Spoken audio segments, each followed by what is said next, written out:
Ano ba muna ang iba't ibang benefits ng chia seeds? Number 1, high fiber content. This helps improve digestion, mababawasan ang absorption ng cholesterol mula sa pagkain, at mapapatagal yung feeling na busog ka para iwasan ang overeating. Number 2, rich in omega-3 fatty acids. Makakatulong ito bawasan ang inflammation sa katawan at protektahan ang puso. Nakita mo yung panood natin, Beb, na-amaze din talaga ako doon. Kaya eto, hindi ako makapagpigil. Gusto ko subukan. Wait lang. Wala ako, excited ako dito. Ayan. Meron akong hot water dito. Sa isang cup, na usok-usok pa. Super duper hot water yan. Guys, nakita nyo naman, complete inclusion, shirataki rice with chia seed.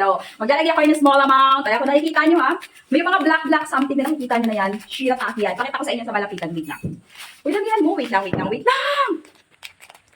Bagay mo kasi. Naano ko kasi yung init nung water. Hala. Half lang be kasi konti lang ako kumain. Tapos, pakita ko sa inyo. Ayan nakikita nyo ba yan? Di ba may mga small amount na mga maliliit? Ayan, maliliit. Yan ang chia seed. Rice inclusion of chia seed na very healthy.